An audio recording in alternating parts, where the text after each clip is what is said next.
আসসালামু আলাইকুম রহমতুল্লাহি ওবরাকাতু। সম্মানিত প্রিয় ভাই এবং বোনেরা, দেশ এবং দেশের বাহির থেকে যারা আমার এই ভিডিওটি দেখবেন, অবশ্যই আপনারা আপনাদের মরণের কথা স্মরণ হবে। দেখতে দেখতে আমি চলে আসলাম ঢাকা মহানগর উত্তর সিটি কর্পোরেশনের আওতাধীন 4 নং সেক্টর গুরুস্থানে আমি চলে আসলাম, কবরস্থানে। দেখতে পাচ্ছেন হাজার হাজার মানুষের কবরস্থান। এখানে আল্লাহর ডাকে সাড়া দিয়ে তারা আল্লাহর সান্নিধ্যে তারা চলে গিয়েছে, আপনি দেখতে পাচ্ছেন। সম্মানিত প্রিয় ভাইয়েরা, আজকে আমার মনটা বেশি একটা ভালো ছিল না, বিদায় আজকে গুরুস্থানে এসেছি। গুরুস্থানে এসে দেখলাম এখানে হাজার হাজার মানুষ, তারাও তো আমাদের মতো দুনিয়াতে এসেছিল এবং তারা বসবাস করেছে, এবং তারাও তো আপনি আমার মতো তারা দুনিয়াতে সব কিছুই করেছে।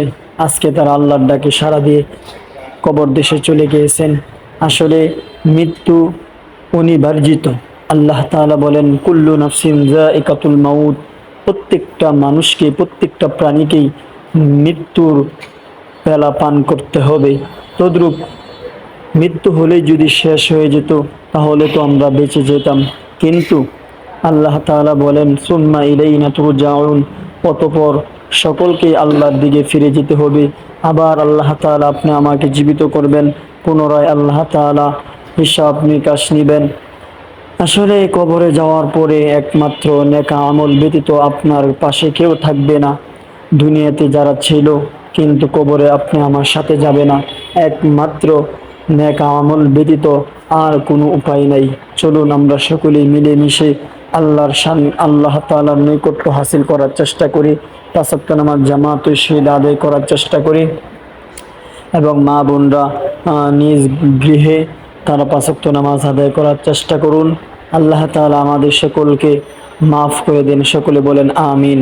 সম্মানিত প্রিয় আমার ফেসবুক পেজের সকল ফলোয়ার এবং ইউটিউব এর সকল ভাইরা আমার, যারা আমার চ্যানেলটা সাবস্ক্রাইব করেছেন, সকলকে অসংখ্য ধন্যবাদ। যারা এখনো সাবস্ক্রাইব করেন নাই, দ্রুত আমার চ্যানেলটি সাবস্ক্রাইব করবেন। সম্মানিত প্রিয় ভাইরা, দেখতে পাচ্ছেন এখানে হাজার হাজার মানুষ শুয়ে আছে। তারাও তো একদিন আমাদের মাঝে ছিল, কিন্তু আজকে তারা নাই। তারা দুনিয়ার মায়া ত্যাগ করে কবর দেশে চলে গিয়েছে। জানি না কি অবস্থায় আছে এখানে। যে সব ভাই এবং বোনেরা এখানে শুয়ে আছে, সকলের জন্য আমরা দোয়া করি, আল্লাহ তাআলা যেন তিনাদের কবরকে জান্নাতের উঁচু মাকাম দান করুন। সকলে বলেন আমিন। সম্মানিত প্রিয় ভাইরা আমার, আসলে যেহেতু আমাদেরকে এই দুনিয়া চলে যেতে হবে, সেই জন্য আমরা অবশ্যই নেক আমল করব এবং সৎ পথে চলবো। ইহদিনাস সিরাতাল মুস্তাকিমের উপর অবিচল অটল থাকার চেষ্টা করব, কারণ আমরা তো এই দুনিয়াতে বেশি দিন থাকবো না, আমাদের সকলকে চলে যেতে হবে। এই জন্য সকলকেই এবং অবশ্যই মৃত্যুর আস্বাদন যেহেতু পালন করতে হবে কিংবা চলে যেতে হবে, এই জন্য অবশ্যই আমরা নেক আমল করার চেষ্টা করি এবং সকলেই মিলেমিশে আমরা চলার চেষ্টা করি। হানাহানি, কাটাকাটি, মারামারি থেকে আমরা সকলে বেঁচে থাকি এবং নেক আমল করার চেষ্টা করি। এখন সকলকে নামাজের জন্য দাওয়াত দেই, এবং আমি নিজেও জাহান্নাম